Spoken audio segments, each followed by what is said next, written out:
Well, good morning, everyone. Welcome to our peer-to-peer monthly webinar series, Data Tools for Infrastructure Grants. We'll just give it a minute for more folks to join.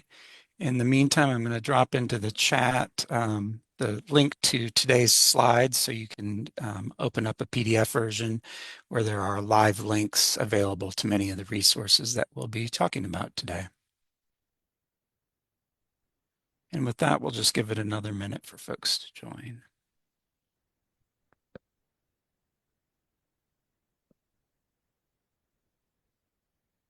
If you would drop in the chat your name and where you're from, that would help us know the audience a little bit better.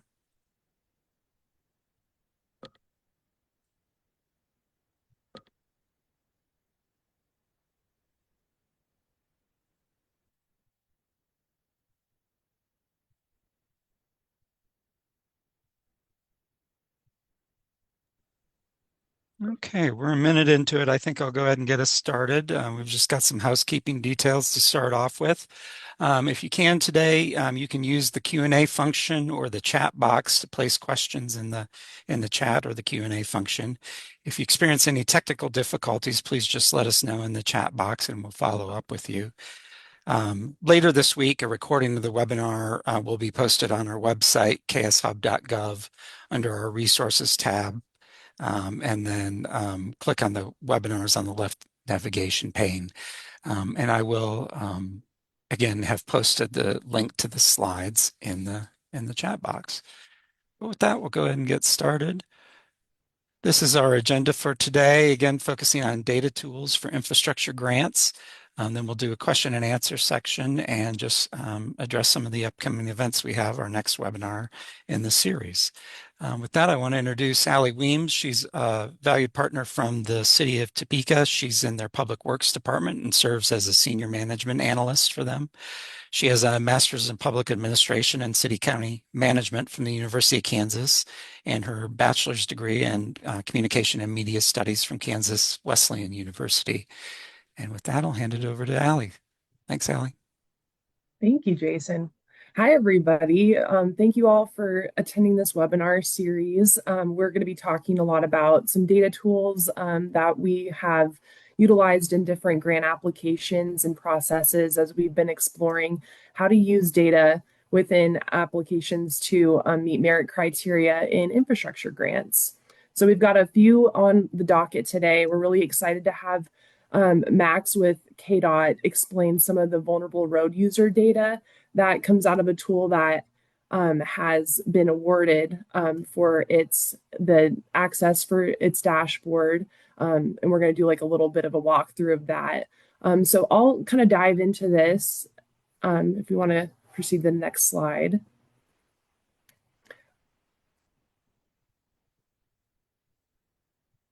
I want to give a brief caveat to some of this that we're going over today. If you're going to look at accessing this in the next coming days, you might have heard in the news, we're kind of going through a federal shutdown at the moment. So some of this information is not accessible on the web pages, but starting at a very high level, the US Census Bureau has a lot of information related to demographics, including employment, population, and other data points that are really valuable within infrastructure. And so to be able to compare some of the national averages with local averages, this is a great place to start. And so depending on what type of application you're putting together, this can be kind of your hub for all that information to show averages between years. If you wanted to present some information on increases or decreases in certain populations or income levels and thresholds, you're able to do that with this website.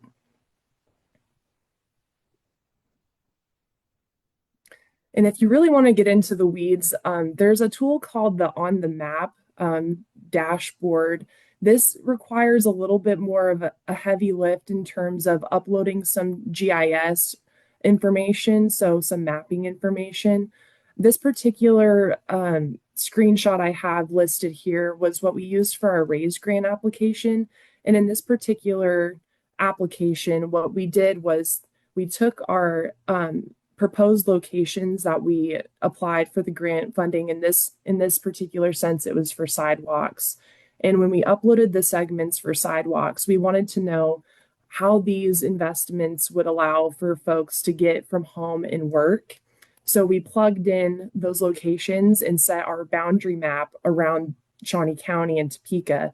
And these hotspots gave us an kind of a visualization of where these jobs were located that folks would be able to use the sidewalks to access transit and other opportunities using the new sidewalk segments. So this is an easier way to kind of visualize these types of things in a grant application. Sometimes data tables are nice, but when a lot of reviewers are going through dozens of applications, the times that you can use visualizations to express your point, I believe, is more valuable. And while it does kind of require a little bit more of the technical back end of creating these maps and things like that, if you've got access to a group that can create those GIS layers, all you have to do is import them, and then you're able to create these summary tables and visualizations. Thank you. And then this is a little bit of an easier tool. This is still with the US Census, but this Nielsberg Demographic Insights website helps populate that information in a much more consumable manner. So if you're looking to do some comparisons between cities or states, it's a lot easier to go into this module. Sometimes the census information can get just a little hairy and kind of busy, even for what, if you know what you're looking for, it can get in the weeds very quickly. So this website allows for a kind of a screenshot of information that at a high level you can take a look at, and then you can go back into the Census Bureau and really dig in if you're looking for something specific.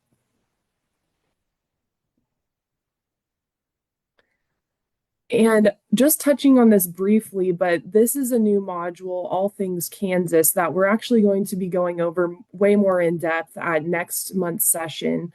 I wish I could even begin to explain how much information this contains, but truly it goes everywhere from education, income, food access, healthcare. It's just incredible.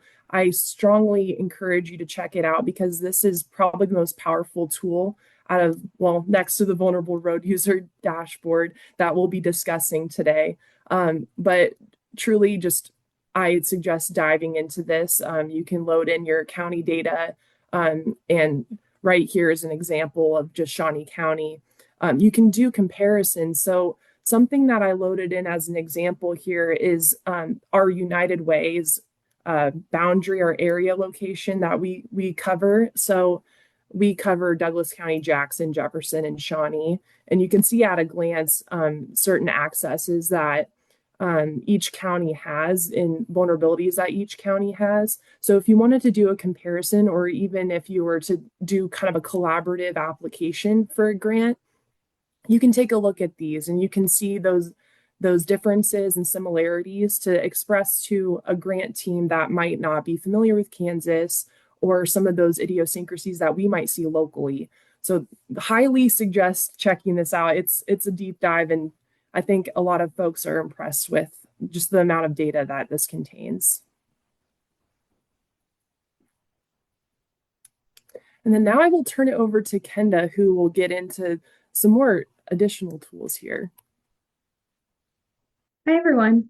So one of the things that I like to reference the most as it relates to infrastructure grants is the American Society of Civil Engineers report. There's a executive summary, so if you don't want to read through the full multiple page report, you can read through the executive summary. There's one for national, and then there is one for each state.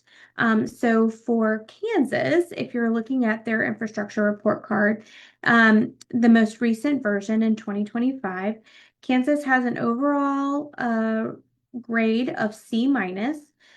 C means mediocre, which means it requires attention. So the network is in fair to good condition, but it shows general signs of deterioration and requires attention. Some elements exhibit significant deficiencies and increasing vulnerability to risk. And so it's a grade scale rating of A being best, F being failing. So it's very easy to read. There are subjects related to aviation, bridges, dams, drinking water, energy, levees, rail, roads, and stormwater. So all of those grades combined will give the state the overall grade. The other important piece to mention is that you can also look at how you compare with some of your peers.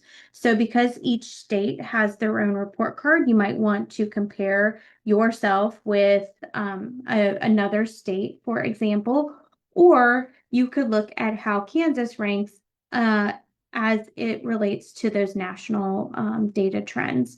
So there's a lot of really good information in there. There's also some good key elements that can be used as justification as you're writing your grant proposals. So, for example, why are bridges so important to Kansas? Well, Kansas is one of the leading states in the nation for the number of bridges. And one of the reasons why bridges are starting to fail is A, they were built many, many years ago, and they are starting to exceed their life expectancy. As you're seeing in the news, some states are having major issues.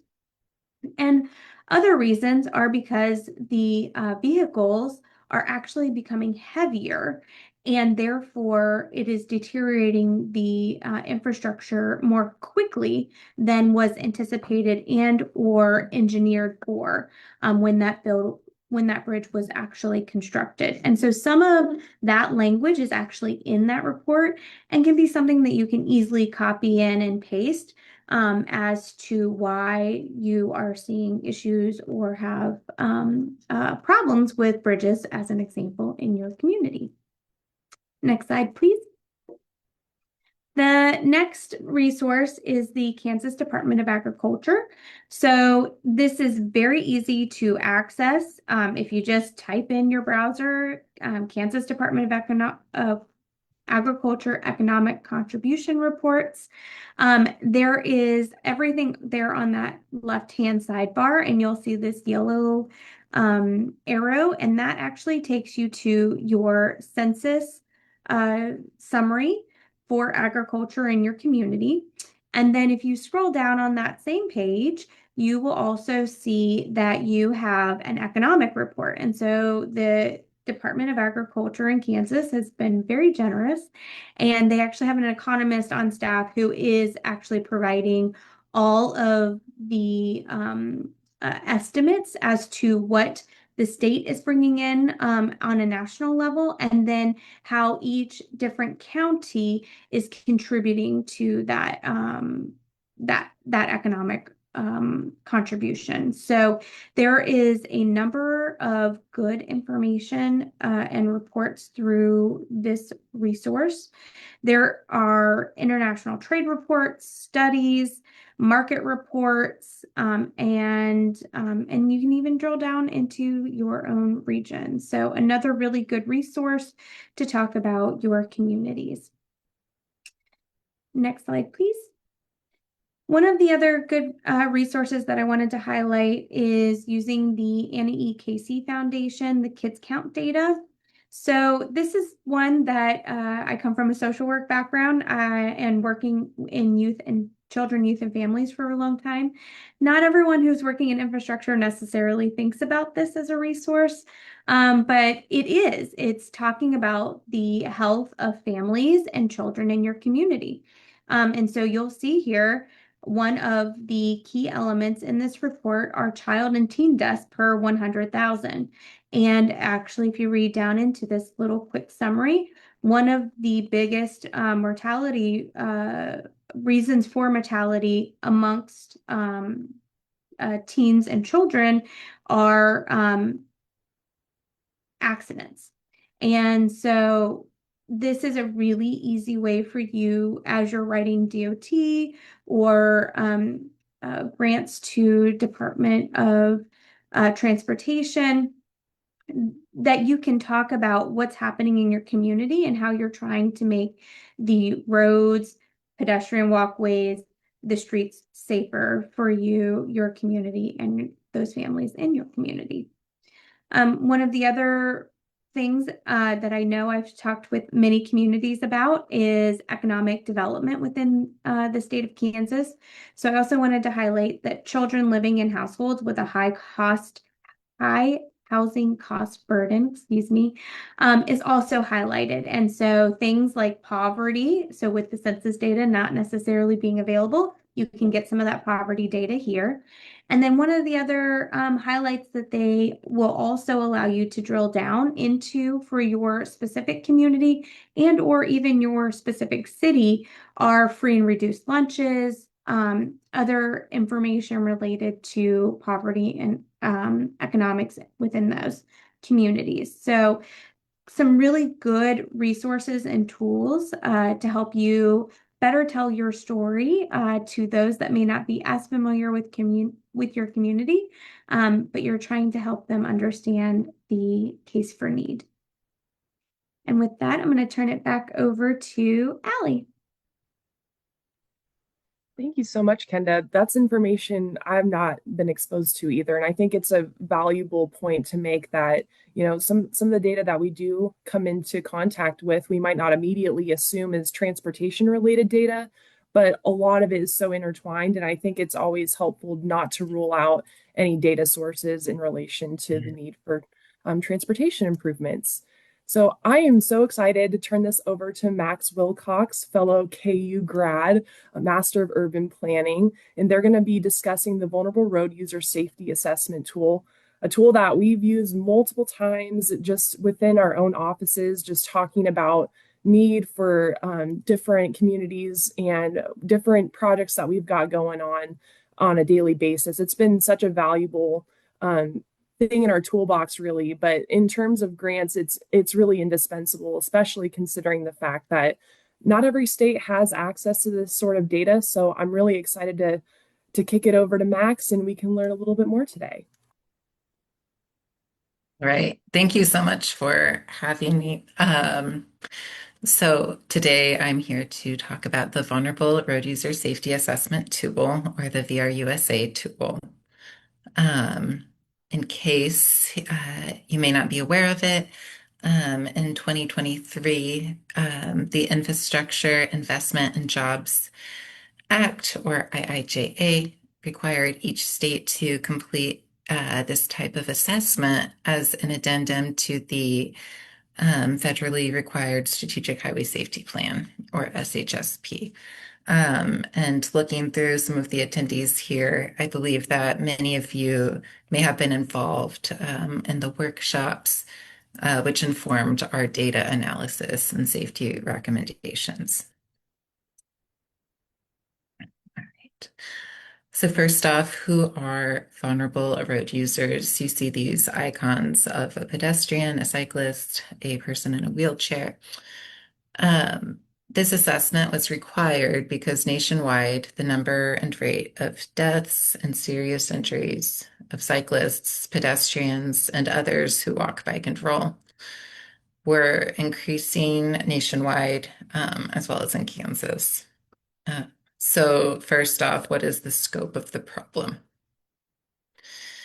When we did the analysis back in early 2023, the most recent year of finalized crash data that we had available was from 2021. So that's what we looked at.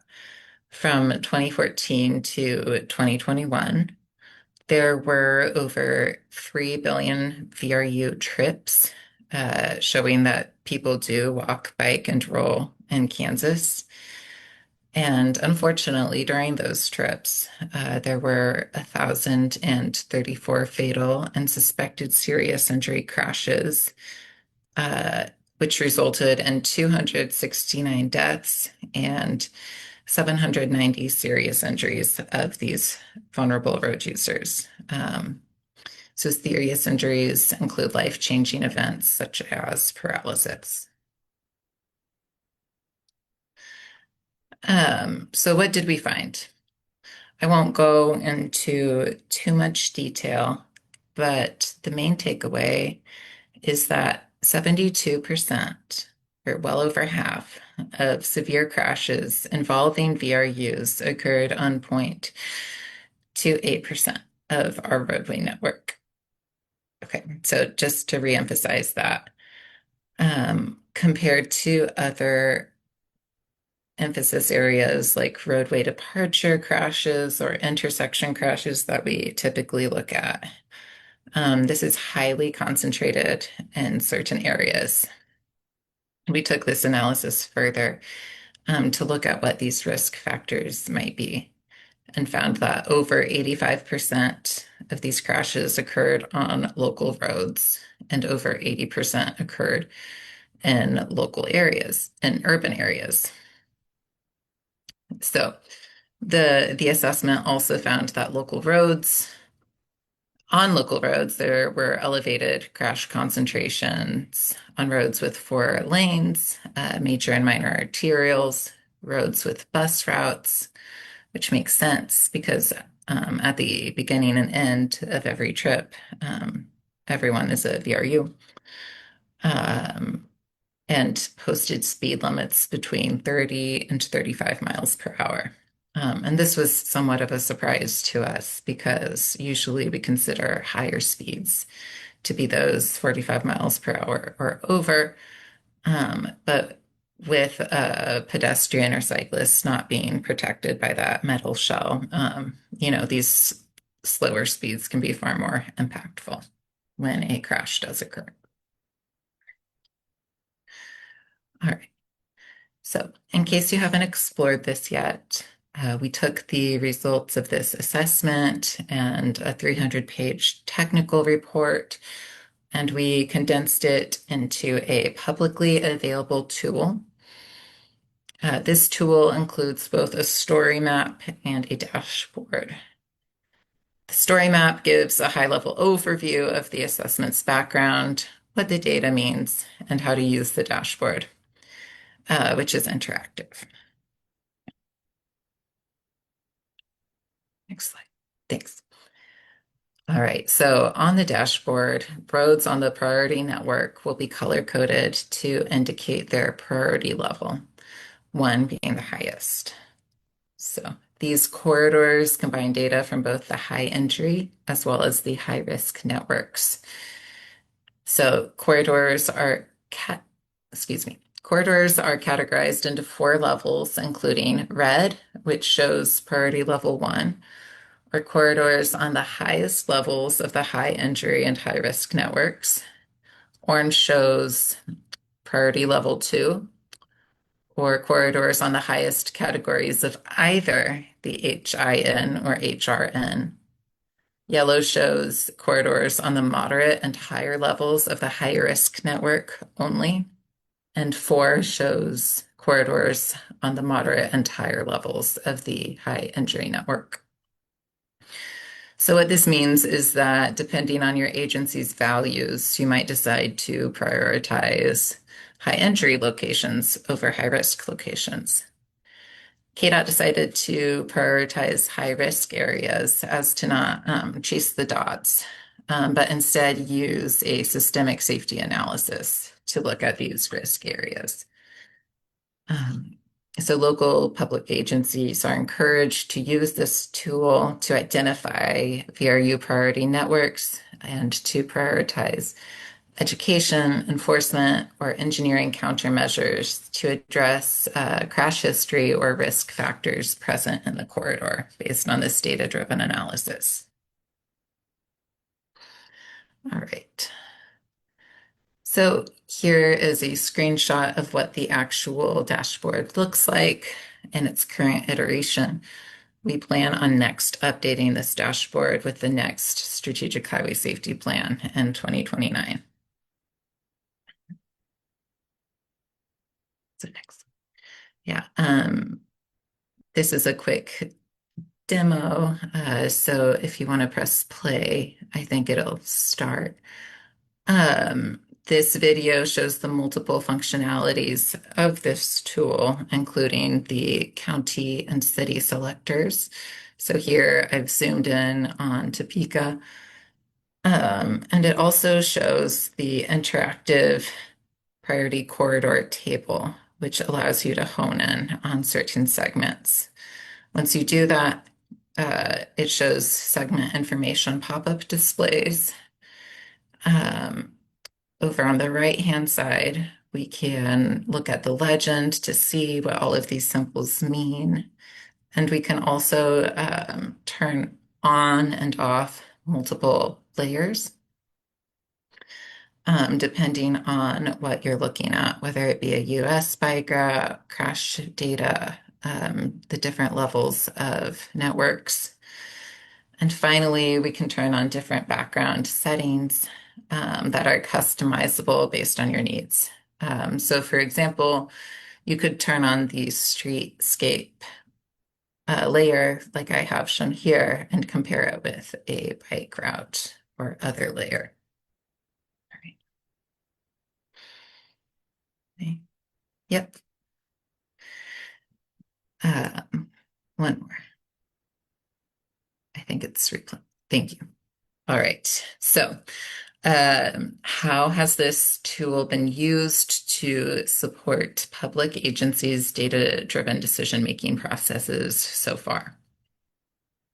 Well, in 2024, we decided to put forward Highway Safety Improvement Program, or HSIP funds, to cover part or all of local agencies' match on transportation alternative projects that demonstrated a safety benefit.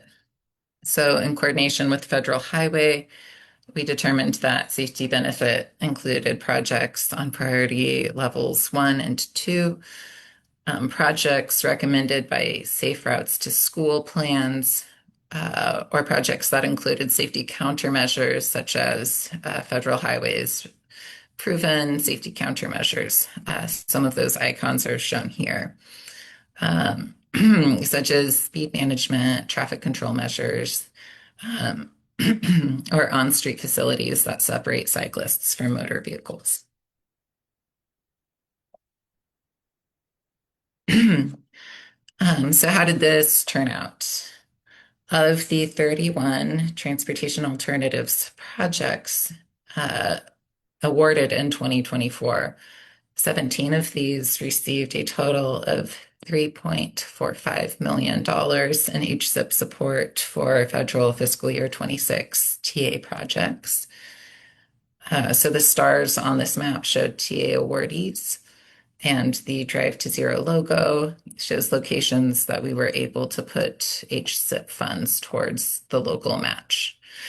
And in total, these projects included supporting $40 million in new safety investments, including sidewalks, crossings, and bike infrastructure. All right, so here is another video. Yeah, go ahead. And if you could start that at the beginning. I'm not sure the sound will come through. And that's okay. We can put this link in the chat if you are interested in seeing it later. But basically, what this slide is about is that the tool was recently recognized at MASTO for projects that competed in the safety category. It competed with five other projects from Illinois, Indiana, Michigan, Missouri, and Ohio. And by pinpointing areas with high potential for VRU crashes, it allows us to implement targeted safety measures to try and make the state's transportation system safer for all users.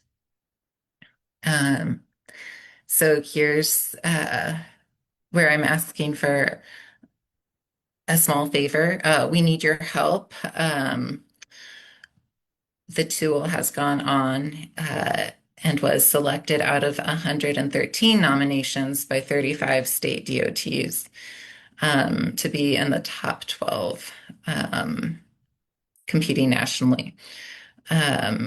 competing for the grand prize and People's Choice Award, each of which offers a 10K award for the DOT to pick a charity or transportation related scholarship of their choice. So if you are interested, you can vote daily or every 24 hours for our tool for the People's Choice Award.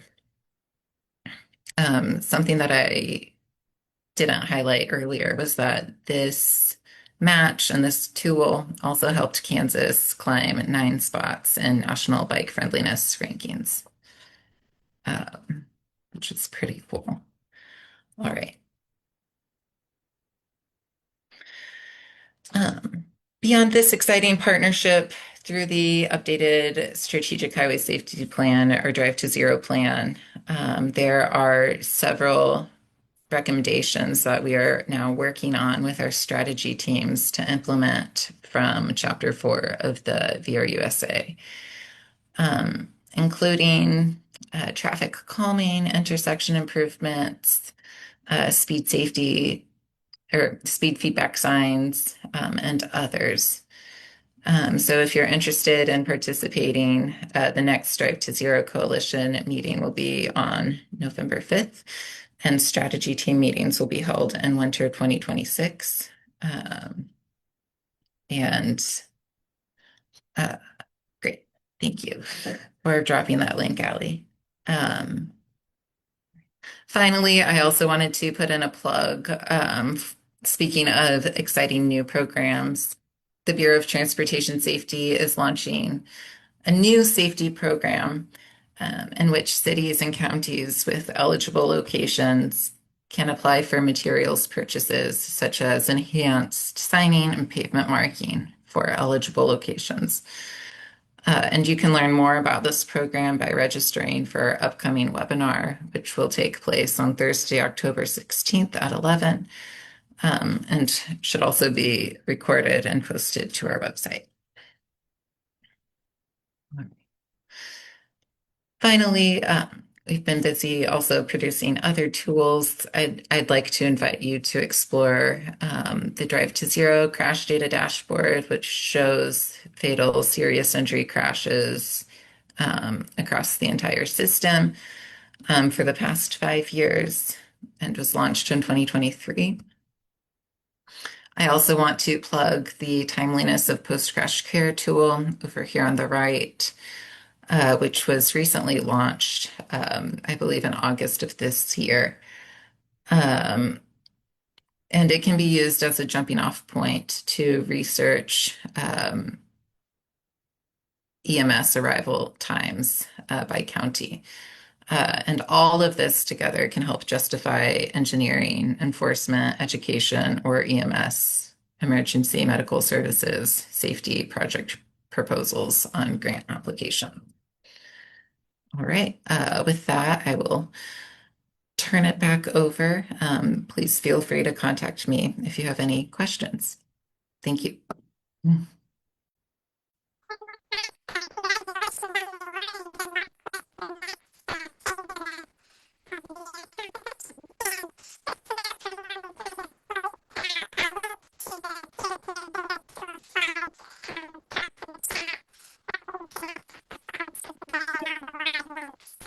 Jason, I'm gonna jump in there real quick. It sounds like your audio is having some issues. You sound like a little mouse. Not sure what's happening there. But I'm gonna go ahead and jump in for you and would like to open it up for any questions that anyone might have.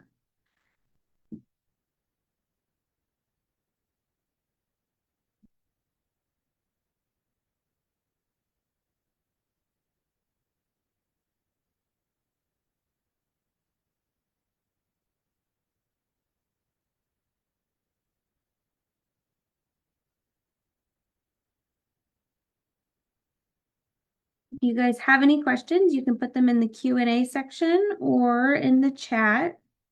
Either works.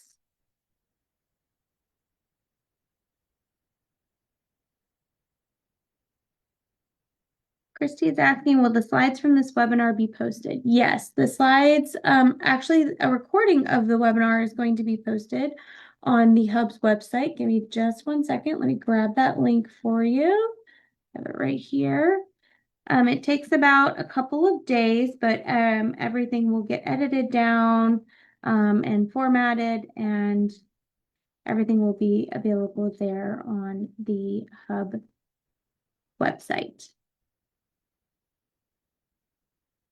And Jason has just posted where the slides are located. Christy, thank you for the question. Any other questions?